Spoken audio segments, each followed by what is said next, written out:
नमस्कार, एक बार फिर से स्वागत है आपका हमारे यूट्यूब चैनल पर।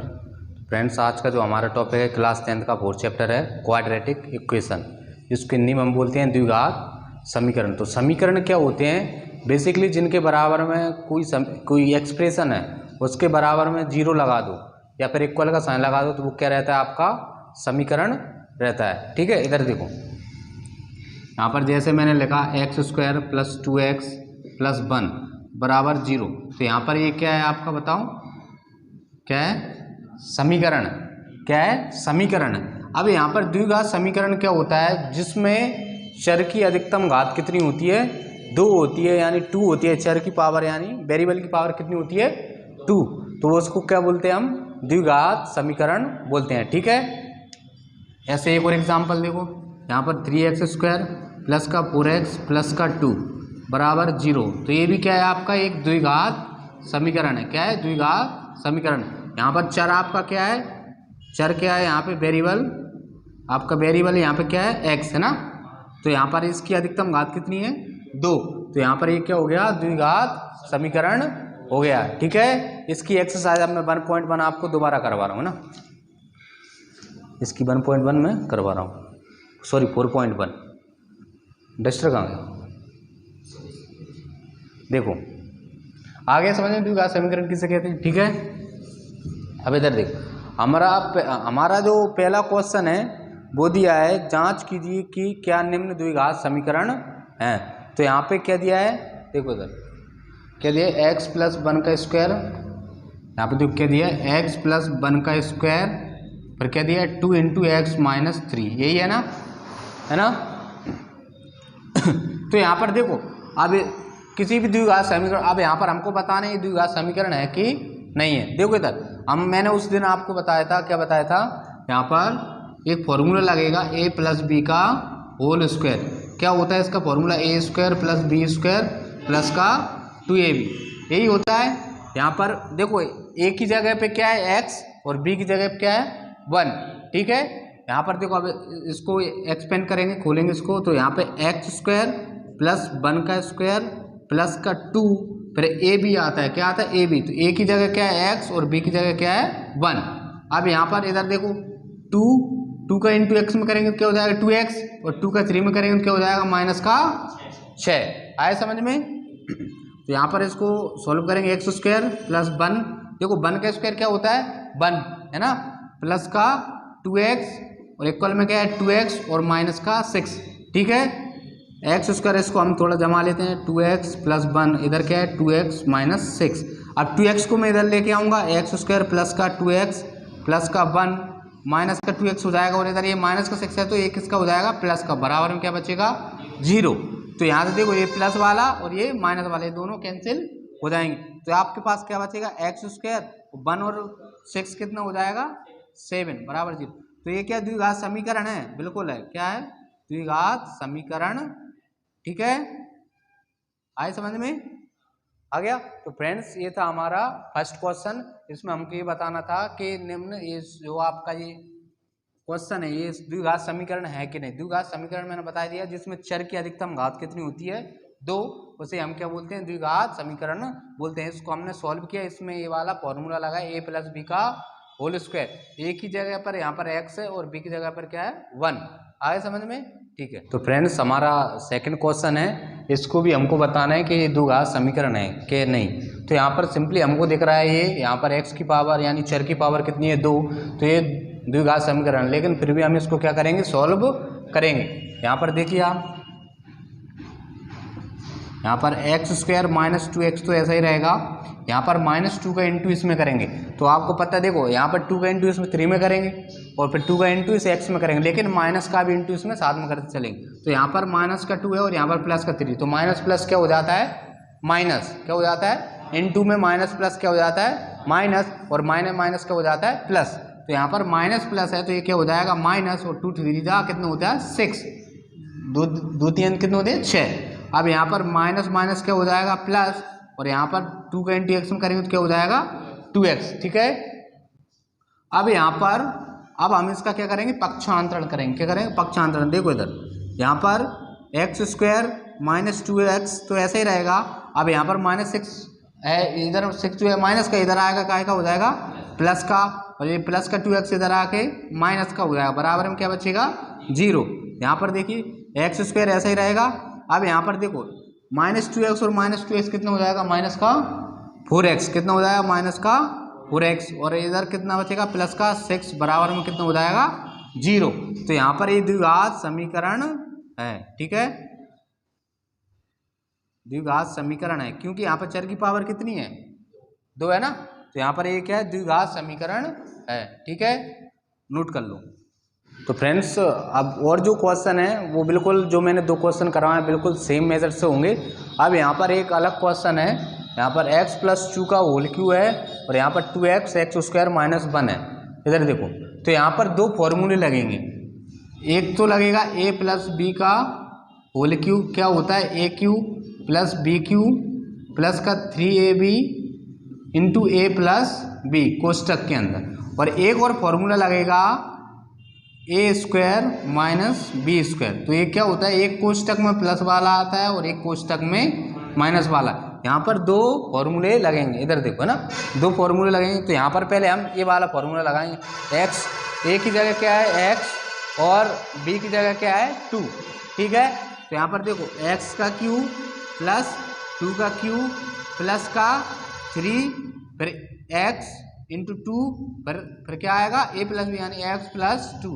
इधर देखो 2x तो ऐसा ही रहेगा, यहाँ पर एक को मैं 1 का स्क्वायर लिख सकता हूँ, क्या लिख सकते हैं, एक पे अगर हम स्क्वायर चढ़ा दें तो क्या होगा वही का वही आता है, आपको पता होगा 1 का स्क्वायर क्या होगा 1 ही होता है। तो यहाँ पर मैं लिख सकता हूँ क्या, यहाँ पर देखो a² हो गया और ये b² हो गया, तो यहाँ पर एक फॉर्मूला लग जाएगा, क्या लग जाएगा x - 1 और फिर क्या हो जाएगा x + 1 हो जाएगा।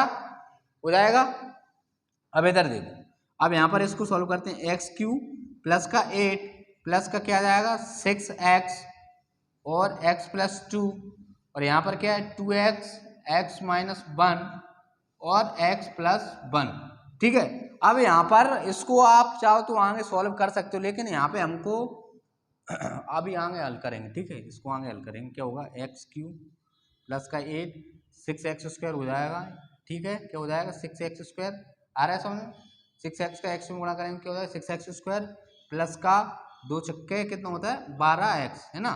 इधर देखो 2x का, इसमें पहले इसका कर लेते हैं, ये क्या हो जाएगा इन दोनों का, हम वापस से वही फॉर्मूला लगा देंगे, क्या हो जाएगा x² - का 1। इसको सॉल्व करेंगे तो क्या आएगा 2x³ - का 2x आएगा, ठीक है। अब यहाँ पर देखो x³ प्लस का 6x² प्लस का 12x प्लस का, इसको थोड़ा मैं सही लिख देता हूँ, x³ प्लस का 6x² प्लस का 12x प्लस का 8। अब इन दोनों के साइड लेके आ रहा हूँ तो क्या हो जाएगा माइनस का 2x³ और प्लस का 2x, बराबर में क्या बचेगा 0।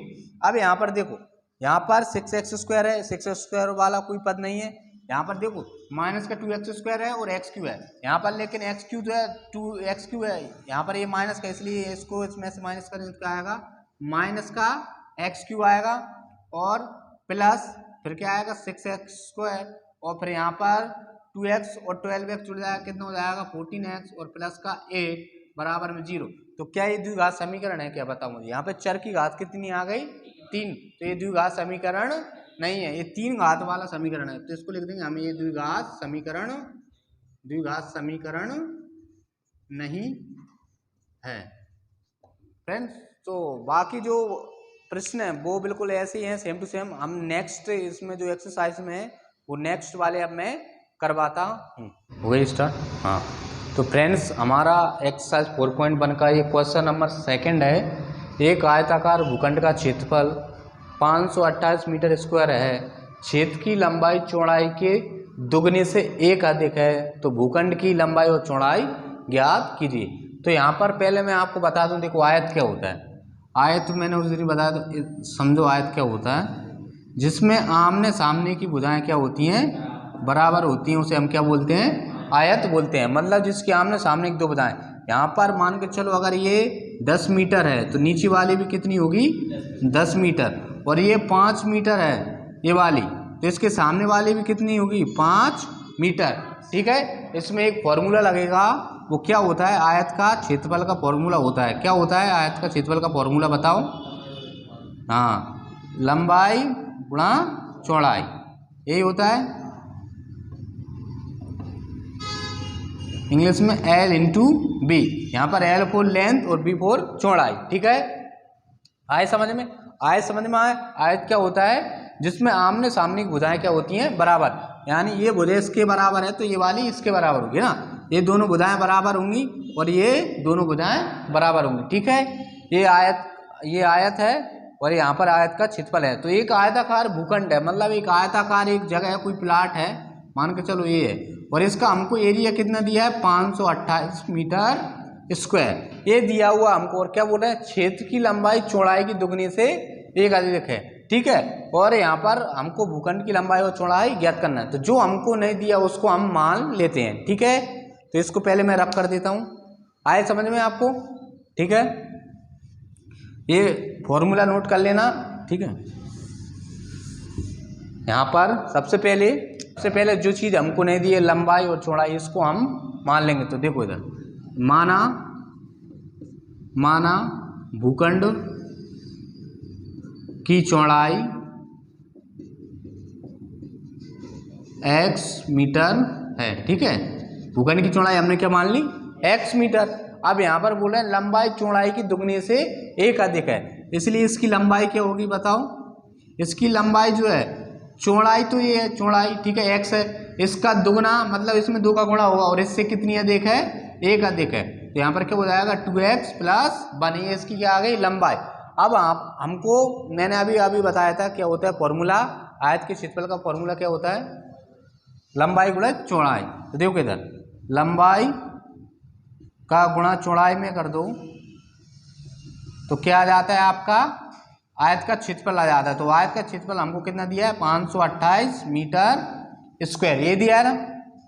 यहाँ पर लंबाई कितनी है आपकी, देखो इधर 2x + 1, और चौड़ाई कितनी होगी यहाँ पे आपकी, चौड़ाई कितनी है यहाँ पर x, और यहाँ पर क्या हो जाएगा 528 मीटर स्क्वायर।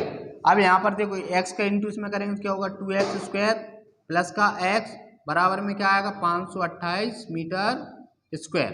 अब 528 मीटर को मैं इधर लेके आऊँगा, x² 2x² plus x plus का 528 मीटर, सॉरी इस मीटर को हटा देते हैं, इसको हटाऊँ, 528 ऐसे रहना। यहाँ पर क्या हो जाएगा, बराबर में क्या बचेगा, 0, और ये यहाँ पर ये आके किसका हो जाएगा, ये माइनस का। ठीक है, तो हमें इसको किस में, द्विघात समीकरण में इसको दर्शाना चाहते हैं, ये क्या है इसका आंसर है। ठीक है, नोट कर लो। देखो इधर देखो, यहाँ पर हमारा नेक्स्ट क्वेश्चन क्या है, 2 क्रमागत धनात्मक पूर्णांकों का गुणनफल कितना है, 306। क्रमागत पूर्णांक, देखो पहली बात तो पूर्णांक कितने होते हैं आपके, 2 प्रकार के होते हैं, एक होते हैं धनात्मक और एक होते हैं ऋणात्मक। तो यहाँ पर देखो ऐसे मान के चलो, ये -1 -2 -3 -4 ऐसे ऐसे करते चले जाओ इन्फिनिटी तक। तो ये आपके क्या है, ऋणात्मक पूर्णांक है। क्या है आपकी, ये ऋणात्मक पूर्णांक है आपके। ठीक है, ये और धनात्मक क्या होते हैं, इनके आगे प्लस का साइन होगा, है ना, धनात्मक पूर्णांक। इधर देखो धनात्मक पूर्णांक क्या होंगे, जैसे कि 1 2 3 4 5 6 7 ऐसे ऐसे करते चले जाओ, ये क्या रहेंगे आपके धनात्मक पूर्णांक। अब यहाँ पे बोल रहा है क्रम आगत, क्रम आगत मतलब होता है क्रम से आने वाले, जैसे कि 1 आया है तो 1 के बाद क्या आएगा, हमेशा 2, ऐसे 2 आया है तो क्या आएगा 3, ऐसे मान के चलो 7 आया है तो 7 के बाद क्या आएगा 8 आएगा, मतलब क्रम से आना चाहिए। ऐसा नहीं होगा कि 1 लिख दिया और फिर 1 आ जाए, नहीं होगा, है ना, हमेशा इसमें एक ज्यादा ऐड होके आएगा। ठीक है, आए समझ में। ये होते हैं ऋणात्मक पूर्णांक जिनके आगे माइनस साइन होता है और ये इनफिनिटी तक जाते हैं, और धनात्मक पूर्णांक जो होते हैं वो क्या रहते हैं, जिनके आगे प्लस साइन रहता है, ये भी इनफिनिटी तक जाते हैं। क्या पूछ रहे थे बताओ। ठीक है, रब कर दूं तो यहाँ पर हम पूर्णांक मान लेंगे। देखो इधर सॉल्यूशन देखो, सॉल्यूशन देखो, माना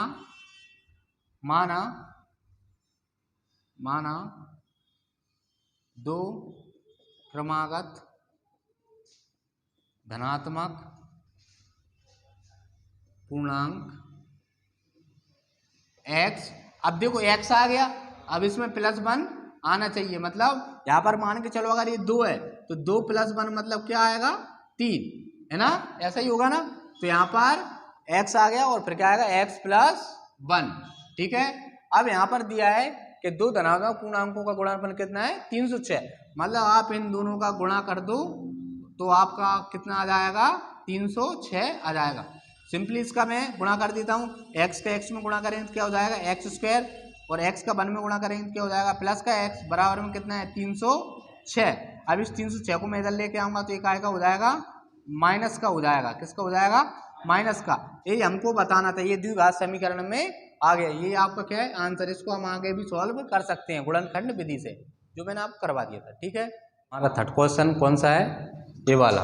रोहन की माँ उससे 26 वर्ष बड़ी है, उनकी आयु का गुणनफल आपसे 3 वर्ष पश्चात 360 हो जाएगा।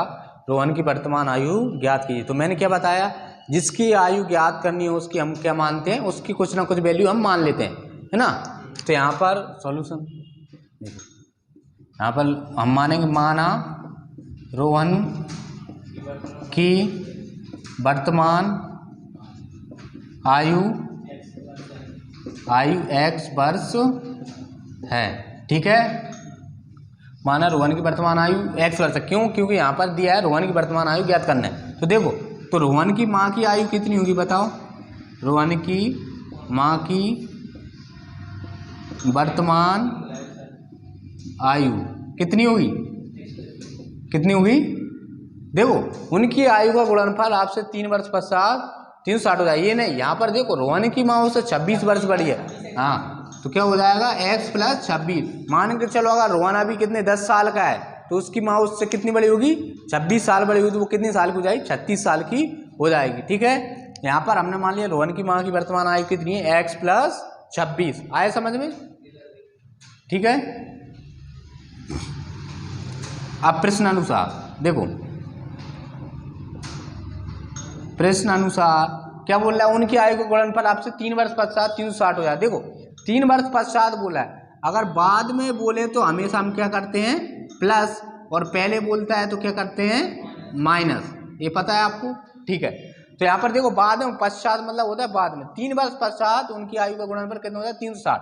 तो प्रश्नानुसार 3 वर्ष बाद रोहन की आयु 3 वर्ष पश्चात रोहन की आयु क्या हो जाएगी x + 3 हो जाएगी कि नहीं हो जाएगी। मान लो रोहन अभी 10 साल का है तो 3 साल बाद कितने का होगा 13 साल का, ठीक है। अब यहाँ पर उसकी माँ की क्या होगी, माँ की आयु 3 वर्ष बाद माँ की आयु क्या होगी x + 26 प्लस का 3, यही होगी ना उसकी। तो यहाँ पर देखो x प्लस यहाँ पर कितना हो जाएगा 29, ठीक है। यहाँ पर उसकी माँ की 3 वर्ष पश्चात क्या आयु हो जाएगी x + 29, ठीक है, आए समझ में। अब यहाँ पर प्रश्न अनुसार देखो 3 वर्ष पश्चात उन दोनों की आयु का गुणनफल कितना हो जाएगा x + 3 और x + 29, x + 3 और x + 29 बराबर क्या होगा 360 होगा। इधर ध्यान दो, इधर यहाँ पर देखो, यहाँ पर 3 वर्ष पश्चात उनकी आयु का गुणनफल क्या हो जाएगा 360 हो जाएगा। यहाँ पर हम इसका गुणा इसमें करेंगे, देखो इधर x का गुणा पहले x + 29 में करेंगे, प्लस 3 का इंटू x + 29 में करेंगे, ठीक है, और फिर बराबर में कितना आएगा 360। x का x में करेंगे तो क्या हो जाएगा x², और फिर क्या होगा x का 29 में करेंगे क्या हो जाएगा 29x, प्लस 3 का x में करेंगे 3x हो जाएगा, प्लस इसका x में करेंगे कितना आएगा बताओ, कितना आता है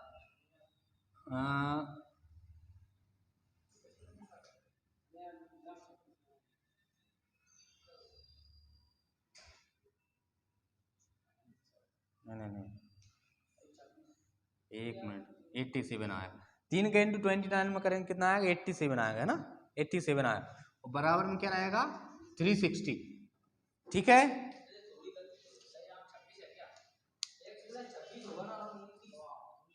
अरे 3 वर्ष पश्चात उनकी आयु कितनी होगी x + 29 है ना। अब यहाँ पर इधर इसको आंक करते हैं, ठीक है, देखो इधर यहाँ पर एक्स स्क्वायर है प्लस यहाँ पर 3 और 29 कितना हो जाएगा 32 हो जाएगा, ठीक है 32 हो जाएगा, प्लस 87 ऐसा ही रहेगा, और यहाँ पर 360 इधर आएगा हो जाएगा माइनस का, बराबर में क्या रहेगा 0। एक्स स्क्वायर प्लस का 32x, और यहाँ पर 360 में से 87 को माइनस करना है, माइनस करो 3, यहाँ पे 15 7, और यहाँ पे कितना बचेगा माइनस का 273 बराबर में 0। अब यहाँ पर 273 के हम क्या करेंगे फैक्टर करेंगे, क्या करेंगे फैक्टर। तो देखो इधर किससे चला जाएगा 3 से, है ना, 3 × 3 अब किससे चला जाएगा, और फिर किससे जाएगा 7 से। यहाँ पर देखो ये कितना क्या लाना है हमको 32 लाना है, तो ये कितना होता है 7 3 कितना हो जाएगा 21, 7 21, 21 और 13 कितने हो जाएंगे,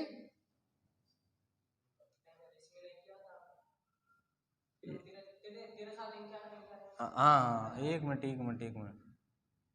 इसमें क्या होगा, इसमें लगाओ देखो 3 से किया डिवाइड 3 9 ये फिर ये आते हैं मुझे,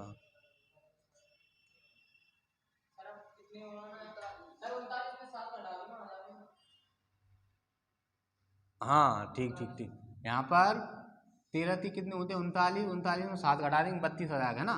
तो एक्स स्क्वायर प्लस का क्या आ जाएगा 39x, और माइनस का कितना कर दें इसमें से 7x, और माइनस का 273 कितना आएगा माइनस का 273 बराबर में 0। 39 में 7 जाएगा कितना बचेगा 32, और यहाँ पे क्या जाएगा माइनस का 273, ठीक है। अब यहाँ पर देखो इधर x इसमें कॉमन क्या आएगा इन दोनों में से x, और प्लस का क्या बचेगा 39, यहाँ पर माइनस कॉमन आएगा और 7 आएगा, तो यहाँ पे क्या बचेगा x प्लस का 39 बराबर में क्या है 0। इसका इसमें इंटू करेंगे तो क्या आ जाएगा वही का वही आ जाएगा ना। अब इन दोनों में से कॉमन क्या जाएगा x प्लस का 39, और यहाँ पर क्या जाएगा x माइनस का 7 बराबर में 0।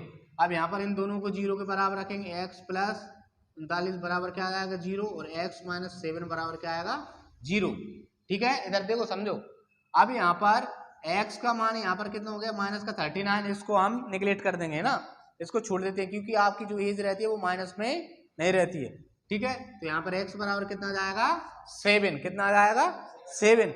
अब यहाँ पर देखो उधर 7 आ गया, मतलब अभी जो रोहन है वो कितने साल का हो गया 7 साल का, और उसकी माँ उससे कितनी बड़ी है 26 वर्ष बड़ी है, तो क्या हो जाएगा, तो रोहन की माँ की आयु तो किधर रख देंगे यहाँ पर, रोहन तो कितने साल का हो गया 7 साल का हो गया। अब यहाँ पर 7 का मान रख दो 26, तो ये कितना हो जाएगा आपका 33, कितना हो जाएगा 33, ठीक है। वो 33 साल की है उसकी माँ, और वो कितने साल का है 7 साल का है, ठीक है। तो ये था